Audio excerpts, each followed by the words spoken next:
Ah, the Adventure series. Depending on who you ask, these are either some of the highest points in the Sonic franchise, or the beginning of a decade-long decline in quality for the Blue Blur.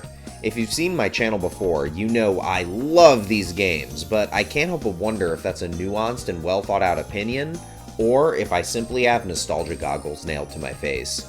To determine this, I'm going to be reviewing Sonic Adventure and Sonic Adventure 2 with my good Sonic game criteria: flow, sauce, and playability. So by the end of this video, you'll know if the adventure games are in fact good games, or if they're overrated glitch fests on par with the likes of Sonic 06. So let's find out if these games are really something special, or if I'm about to destroy my childhood. Let me just start by saying this game was an event when it came out. Sonic never got a 3D platformer on the Saturn, so Sega gamers were starving for the Blue Blur to make his return when the Dreamcast hit the scene.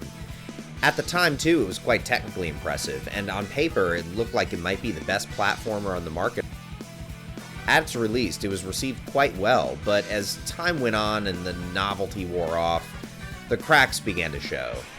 This game absolutely fails the can I fucking play it test. This game is fucking fucked. The camera is just straight up dicks. Just a big burlap sack of severed swamp dicks sitting out in the sun. Like, this shit is traumatizing. Okay, maybe that's a tad dramatic. To its credit, SA1 did something unique with the camera to keep a sense of speed in 3D by shifting between standard and cinematic camera angles. But there are so many times where the camera is anywhere except where you want it. This is absolutely atrocious in Big's campaign when you're fishing for Froggy. I swear this fucking frog never ends up on screen even when you think your cast is pretty good. More on Big later. And on top of this, the 1998 Japanese version had it worse. God in heaven, no wonder y'all hate Sonic over there. Not to mention, this game can be broken extremely easily. You really need to give yourself guardrails in this game. If you try something too out the box, you'll probably fuck the game up. So much as spin dashing in the wrong spot can easily kill you through no fault of your own. And the spin dash. Not a glitch, but this shit is completely whack. You don't need to stop moving to use it, so you can pretty much spam it for the entirety of Sonic's campaign. It's fun to use for sure, but it can be easily abused, so don't spam it if you want to feel like you've earned your sense of flow. Speaking of which, the flow in this game is all over the place. Sonic stages have incredible flow. I'm just going to say this right here, no Sonic games before or since have ever quite nailed the particular feeling of flow in the adventure games. Sonic stages are absolutely electric. The movement, the weight, the controls, everything's perfect. The momentum isn't quite what it was in the classics, but it does a better job translating it over to 3D than any Sonic game since. I love going fast in this game. It's unbelievable how satisfying it is. The speed is so intense, but at the same time, I never feel like I lose control of Sonic. I can't talk enough about how much I love the flow in Sonic's campaign. Every one of his stages are a blast to play, and pretty much every second of every one of his levels can be done quickly if you're skilled enough. But as we've already touched on, Sonic isn't the only character you play as in this game. Amy and Big's campaigns have about as much flow as a train wreck. Let's start with Amy. The whole game is about running from this robot Zero. I see what they were going for. Instead of building levels with flow in mind and just trusting that the player takes advantage because that would be the fun thing to do, instead they flipped it on its head. Amy's level design and controls are not built for flow in the slightest, but the situation forces the player to keep moving. So in other words, the player keeps a sense of flow throughout the game because they have no other choice. But there's one key issue that fucks everything up. You can easily stun Zero. So essentially, he's no threat whatsoever. Now pair that with these puzzles and you realize the sense of urgency Sonic Team was trying to convey is not at all present in Amy's campaign. Good idea, but bad execution. The same can't be said for Big. How did they shit the bed so much? Big is slow and not the least bit satisfying to control on foot. But once you get into the meat of his gameplay, it somehow gets exponentially worse. Big's whole thing is trying to fish for his friend Froggy. As a concept, this is already a horrible mismatch for a Sonic game, but the execution makes it even worse than it needed to be. Every big stage goes like this. First, find the body of water Froggy is in, then cast, and then wrestle with the camera and pray Froggy goes for your lure. But watch out, you can catch other fish too, and the only reward for doing so is a higher fucking score in a game that has no ranking system. So the other fish serve no purpose beyond just wasting your time. Once you catch Froggy, the stage is over. Each level can take 10 seconds or 10 hours. It just depends on how lucky you get.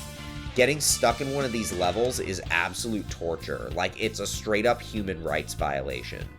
If the whole game was just big, this would be one of the worst games ever made. At least this campaign is short, but altogether it drags down the flow of the game a ton, leaving SA1's flow as a mixed bag. But one thing you cannot take from Sonic Adventure is its sauce. This was the most ambitious Sonic game to date, and perhaps the most ambitious game in the series since as well.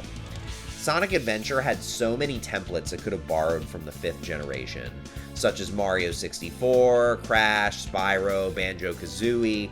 This is especially true when you consider the game's 6 distinct gameplay styles. How easy would it have been to say, okay, Sonic is Crash, Knuckles is Mario 64, etc., rather than let's make something completely original for all 6 of these characters. But nevertheless, they chose the latter, exemplifying sauce perfectly. The story has way more going on than its contemporaries as well. It's all about this ancient evil, Chaos, that Eggman unleashes in an attempt to control and conquer the world. It's much darker and a lot more detailed when compared to the other 90s 3D platformers.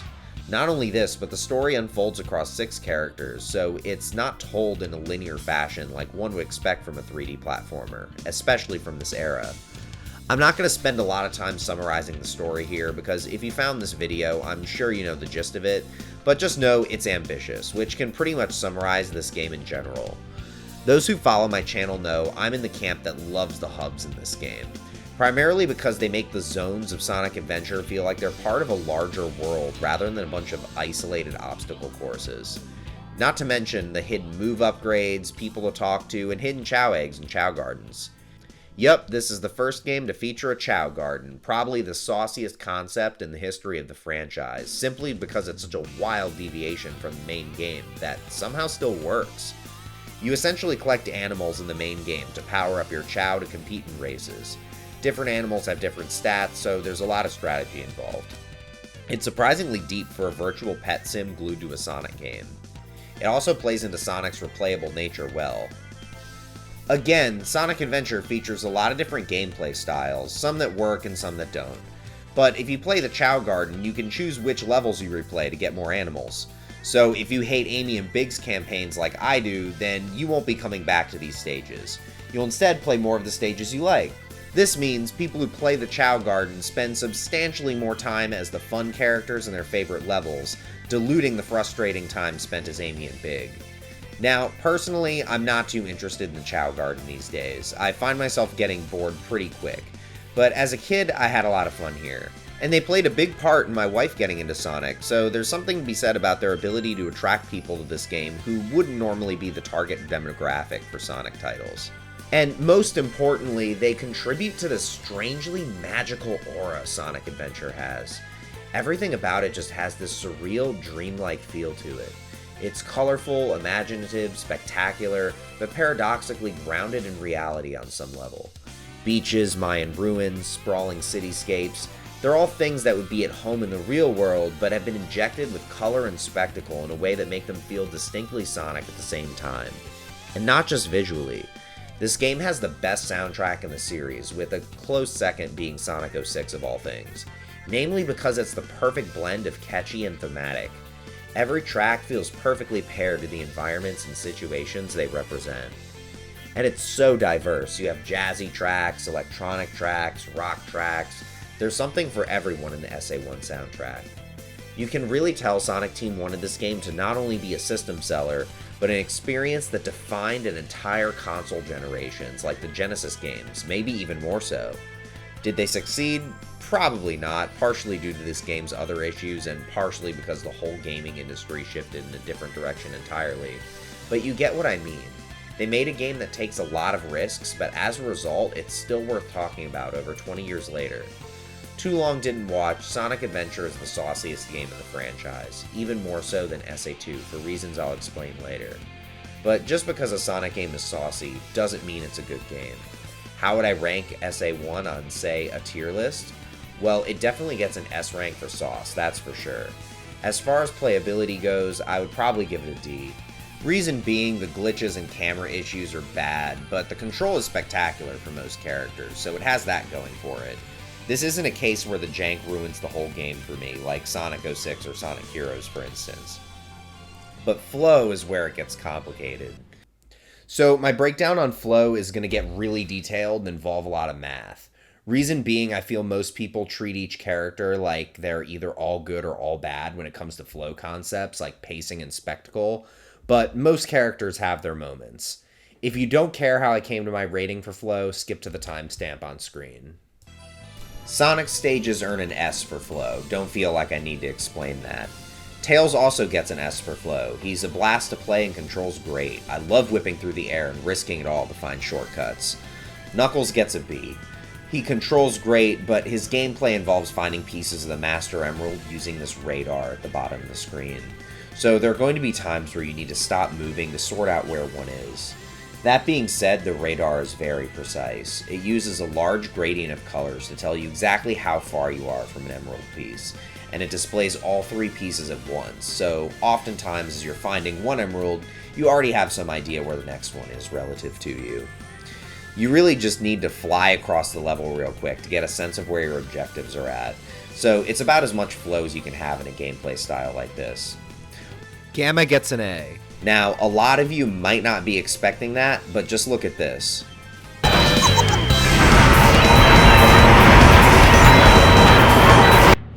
Gamma never stops. The whole point is to rack up combos to refill the timer, so naturally you're keeping things moving. He's actually pretty fast too. Same can't be said for Amy. Given her base speed and poor pacing in levels, she gets a D. And Big gets an F, no flow to be found here. So let's average these together. We're going to run it like this. A through D have point assignments like they do in school. A is worth 4 points, B is worth 3, C is worth 2, and D is worth 1. S will be worth 6 because one stellar aspect of a Sonic game can go a long way for making up for weaker aspects. But on the other side of the coin, an F will be worth -1. It's hard to argue a Sonic game is good when it fails this hard on flow, sauce, or playability. So first, let's calculate our flow. We get 6 points for Sonic's S, 6 points for Tails' S, 3 points for Knuckles' B, 4 points for Gamma's A, 1 point for Amy's D, and -1 points for Big's F. Average that together and we get 3.16, so SA1 gets a B for flow overall. Average that with its S for sauce and its D for playability, and it lands at a 3.33 average, so a B overall. So if this game is really just okay as a whole, why does everyone seem to feel so strongly about it? Let's put a pin in that. For now, let's talk about Sonic Adventure 2, and the answer will become apparent. If I were to summarize Sonic Adventure 2 in one word, it would be memorable. I don't think any other Sonic game has even half as many set pieces, cutscenes, and songs that are universally recognized by the entire Sonic community.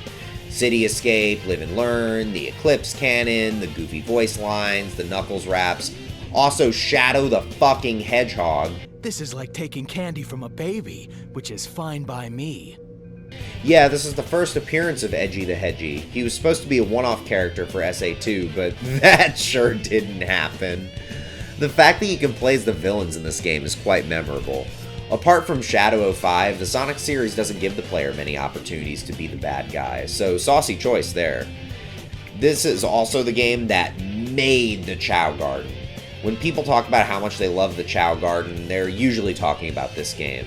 So it's apparent this game is well loved, but like SA1, it suffers from major issues, mainly regarding flow. Remember Knuckles' treasure hunting stages from SA1? Well, they're back for both Knuckles and newcomer Rouge the Bat. But they made some changes that absolutely ruined the flow in these stages. First is the sheer size of the levels, specifically their height. As previously mentioned, just gliding from one end of the stage to another in SA1 was generally enough to set off your radar, so there was really no reason to be running around aimlessly looking for emerald pieces. In SA2, they fucked this up completely. These levels are so tall that climbing to the top of the stage and just gliding across won't help you unless the emerald just happens to be located up there. So now you have no choice but to check every nook and cranny to try and find the piece. Notice how I said the emerald piece, not an emerald piece. That's because they took a wet hot dump on the emerald radar as well. Suddenly now we can only see one emerald at a time, so if you're already near an emerald piece but it wasn't the one the game wanted you to look for at that moment, the fucking radar won't go off. The combination of these issues means that not only do you need to painstakingly explore every inch of these levels, but you need to do so multiple times, all because you didn't fucking know there was a piece nearby the first time you tore the stage apart. The first couple treasure hunting levels aren't that bad if I'm being honest, but they get progressively bigger, so once you get to Meteor Herd and Mad Space, you'll be ready to start a fucking riot. Mad Space is especially torturous because there's these Super Mario Galaxy style gravity physics involved. So, very saucy and ambitious idea, bravo, but the problem is it controls like ass. And you need to take these rockets from one planet to the other rather than just gliding around waiting for the radar to go off. So does the treasure hunting portion of the game get an F or flow? Usually that seems to be the popular opinion here, but I don't think that's fair. I would probably give Wild Canyon a B, Dry Lagoon a C, Pumpkin Hill would get a C, Egg Quarters a D, Aquatic Mine a D, Security Hall a D, Death Chamber a D, Mad Space an F, and Meteor Herd an F. Average that together with our methodology from before, and the treasure hunting stages get a D for flow. Yikes. And the treasure hunting stages aren't the only levels with flow issues. Gamma's gameplay style returns for Eggman and Tails, but again with mixed results. Already this represents a tragic loss of Tails' gameplay style from SA1, which was one of the high points of that game. Now he's just an Eggman clone, and not a very good one. Allow me to explain. Early in development, Tails wasn't even playable in SA2. Okay, so I know someone is going to argue with me on this, so I'm going to clarify. Tails wasn't in the earliest known playable demo of this game, and there was no mention of him either. This was met with criticism, and then Tails showed up in the final game as an Eggman clone with noticeably worse levels. So all signs point to Tails being shoehorned in the game later, if you ask me. It would have been easy as hell for them to just say Tails was going to be playable in the final game when SA2 was first shown off, if that was going to be the case. Today, this would be no big deal, but you have to remember that up to this point, Tails had been playable in every mainline Sonic game since Sonic 2. So his omission from the playable cast in SA2 was met with pitchforks and torches. Sonic Team very quickly realized they fucked up and slapped together playable Tails using Eggman as a base. This actually kind of worked for the structure of the game, as now every hero had a villain with the same gameplay style, giving the game a sense of symmetry. But it meant that Tails' stages are largely cobbled together and aren't fun to play. What's tragic is I really like Eggman's stages for the most part. He's not particularly fast, sure, but he's fun enough to control and there's always something to shoot at, so there's still a solid sense of flow. Eggman actually has one of my favorite stages in the whole game, Cosmic Wall. In this stage, there's low gravity, so you can find all these shortcuts hovering through the air. I would actually give this stage an S on flow, and I wish Eggman and Tails controlled like this the whole game. But breaking it down by stage, Iron Gate gets a B, Prison Lane gets a C, Sand Ocean gets a C, Mission Street gets a C, Lost Colony gets a B, Hidden Base gets a D, Weapons Bed gets an A, Eternal Engine gets a D, and Cosmic Wall gets an S. So the mech stages earn a C overall. They're only a little bit better than the treasure hunting stages. Remind me why I like this game again? Oh yeah, the speed levels.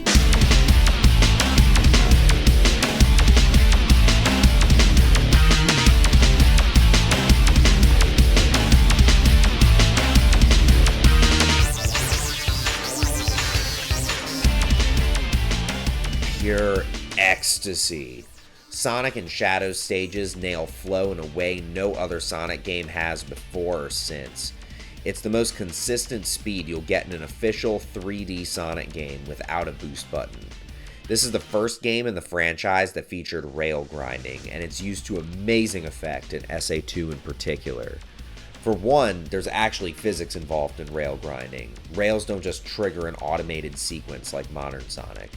On one hand, this means rails can be a little clunky if mishandled, but on the other, it gives you an opportunity to carry the momentum you've built further and maybe even add to it. It's so much fun hitting rails at high speeds and stringing them into action chains. The light dash is also greatly improved in this game, although it fucking sucks it's not mapped to its own button yet. Still, it's not really useful in SA1 because it requires charging up a spin dash to fully use it, but now it's another tool to keep the flow going. Each stage is jam-packed with memorable set pieces as well. The gun truck, the Rocket and Metal Harbor, the Golden Gate Bridge. You're never far from something memorable in SA2's speed stages. And on top of this, Sonic and Shadow control perfect. This is the high point for Sonic's controls in 3D if you ask me. No matter how fast you're going, you always feel like you can regain control relatively quickly. SA2 speed stages earn an S rank on flow, easily, no question. So treasure hunting gets a D, mechs get a C, and speed gets an S. So average that out and you get a B for flow overall, but in this case, I think more nuance is in order. See, one aspect of flow is pacing. It's not only important to have flow at key points, it's equally important to keep a sense of rhythm moving from stage to stage. When you get thrown into crappy stages before you can get to the next fun one, that's ruining the flow of the entire game. In SA1, this was less of an issue because the player could choose the order to get things done, so you feel better about the interruptions because you chose when they took place. Maybe you want to break up Big's campaign between levels for other characters. Maybe you prefer to just knock it all out at once the first chance you get. It's up to you and how you feel you can minimize the impact it has on your enjoyment of the game as a whole. SA2 gives the player no such choice, so for that reason, I'm knocking SA2's overall flow down from a B to a C. So, not the best showing for flow in SA2, but my take is a lot more positive than a lot of others' opinions on this game. One of my favorite creators, Some Call Me Johnny, said he really only enjoyed 1/3 of the game. Yikes. I can certainly see where he's coming from, but the treasure hunting and mech levels have their moments, so just giving 2/3 of the game an F for flow doesn't sit right with me. Especially because many of the sins involving flow were in the pursuit of more sauce. For example, the treasure hunting levels. I mentioned their size negatively impacted the flow, but these massive stages mean more to see and explore. And considering these levels are meant to be about exploration, I can see what they were going for. These stages have a way of capturing the imagination. What is this structure in the center of Meteor Herd? Why was Aquatic Mine abandoned? What is this turtle shrine for in Dry Lagoon? And they even included a stage with a unique gimmick, Security Hall. It may be a D on flow, but it's an S for sauce. Essentially, Rouge is on a mission to steal Chaos Emeralds from a military facility before a bomb goes off. But sometimes the emeralds are locked in a vault, so you need to find switches to unlock them. It's a bit more complex than just running around and waiting for the radar to go off. This can be hard, so I can see why people hate this level, but I personally think it's a saucy idea. The Chow Garden 2 has been vastly expanded. Again, not going to dive too deep into this, but they expanded this way more than they needed to. This game is the reason we're still begging for another Chow Garden. SA2 was also the first Sonic game to give the player a rank at the end of each stage. This was a really cool new idea. It makes the game so much more replayable. I love replaying a stage to try and get a higher rank. But the story is where SA2 gets truly saucy. The story is all about Shadow, a synthetic hedgehog created 50 years ago by Eggman's grandfather, Gerald Robotnik, on the space colony Ark, a research facility outside the planet's atmosphere. After Gun storms the Ark and kills Shadow's closest friend, Maria, Shadow is frozen on Prison Island, where he would stay for 50 years. But Eggman decides he might have use for this Project Shadow and unleashes him from his slumber, with Shadow offering to grant Eggman his dreams of world domination. Shadow goes on a rampage and inadvertently frames Sonic because they totally look exactly the same, just trust me guys. His goal? Collect the Chaos Emeralds to power the Eclipse Cannon, a weapon attached to the Ark that's capable of destroying entire planets. It's up to Sonic and his friends to not only evade the military, but collect the Chaos Emeralds to stop Shadow's plot. It's dark, detailed, and definitely not what you'd expect from a Sonic game. There's even a twist. For that reason, it's my favorite story in a Sonic game. I also find it interesting how much Eggman fades into the background. Don't get me wrong, I love Eggman, but this game made a bold choice having the enemies be military mechs and drones rather than Eggman's robots. So S on Sauce? Well, not quite. For a game that continues to champion multiple gameplay styles, I can't help but feel disappointed that there's nothing new here. On top of this, the speed levels are a lot more linear. There are alternate paths here and there, but it's a far cry from SA1. This is largely because we no longer have multiple characters traveling through the same levels, so the stages feel like they have a lot more focus. But in exchange, they gutted the exploration, so they sacrificed some of the sauce for flow in the speed stages. And there really isn't anything saucy about the mech levels apart from Cosmic Wall. They're pretty much just Gamma's levels without the timer gimmick. Also, no hub worlds. Is this even a sequel to SA1? How are you going to have Sonic Adventure 2 but no adventure fields? That's not to say this game isn't saucy, it very much is, but this is probably an A-rank saucy game rather than an S. But I don't give S ranks out for sauce easily when it comes to Sonic. SA2 is still among the sauciest Sonic games. Playability is vastly improved in SA2. The camera is much better and glitches have been a lot more uncommon in my experience, but it's not perfect.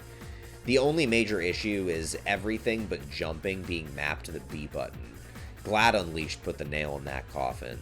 So I'll give this game a B for playability. If we average it out, SA2 once again lands at a B overall. So what happened here? How could these mid-games be loved by millions, yet so reviled by so many others?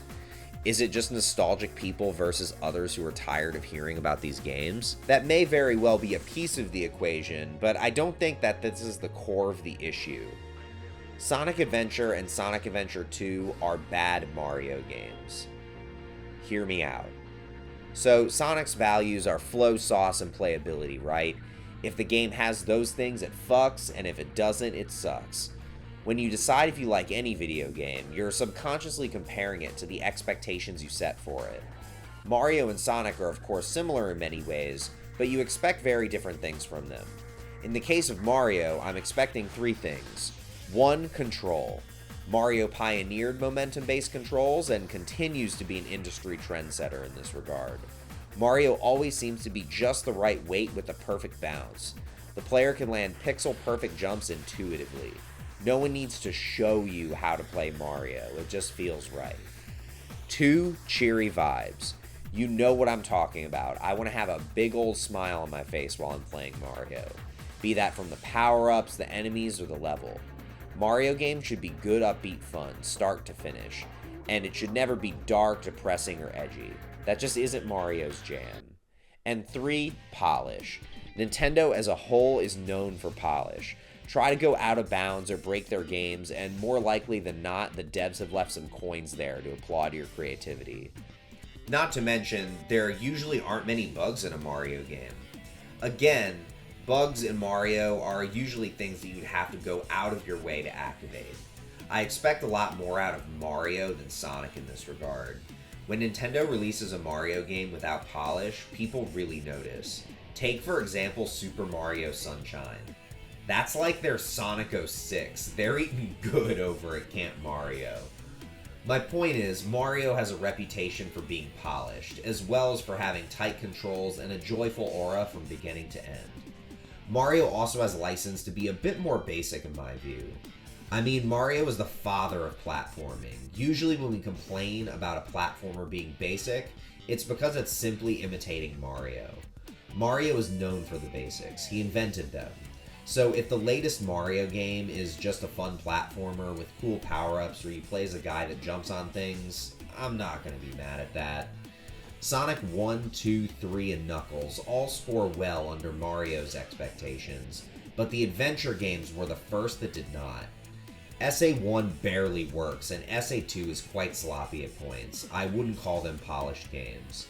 Both games also have some dark undertones that would be out of place in any Mario game. So if you play Sonic to scratch the same itch you get from Mario, then you probably won't like these games. Another aspect of the situation is the weight you place on Sonic's values. I've broken down how most people's opinions regarding Sonic games come down to flow sauce and playability, but not everyone sees these as equally important. If all you care about is flow, they're a mixed bag. If all you care about is playability, SA1 is complete trash, and SA2 is mid at best.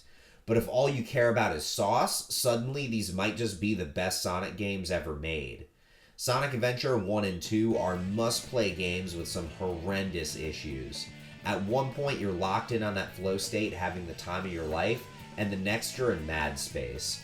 But you can't help but admire the Adventure series for having so many mad space moments in the first place. They were more than willing to try things that didn't work alongside things that did, and I think that's part of experimentation. Like, think about how simple Sonic stories would be if not for the Adventure series. Every release would probably be something like Sonic Colors. Fun game, but the story's not the least bit engaging. It's pretty much on par with a Mario game, which, again, players don't really expect a story out of. The adventure games are what firmly cemented sauce as one of the core pillars of a good Sonic game. Some people love that, and some would rather they just focus on polish. Personally, I can't imagine Sonic would have the kind of staying power he's had without these extra saucy 2000s titles. Look at characters like Crash Bandicoot that just kind of faded into the background with time. We might get a remaster or a new game now and then, but Sonic is still huge. Why? Because Sonic games aren't meant to just be throwbacks. Even when Sega pulls the nostalgia card, the latest Sonic game always does something new and challenges its own conventions in some sort of way. I think it says something that this 34-year-old franchise still finds ways to surprise us. And had it not been for the adventure games, I don't think that we'd be seeing that from Sonic today. If Sonic even still existed. He'd be just another mascot with Toad from the 90s. When it comes to Sonic, we've all come to expect the unexpected. And we largely have the adventure games to thank for that, despite their flaws. It's just as much a part of Sonic's identity as the speed and spectacle. So are the adventure games even good? Yes. Are they deeply flawed games that aren't for everyone? Also yes. But that's okay. And honestly, I don't know if I would have them any other way.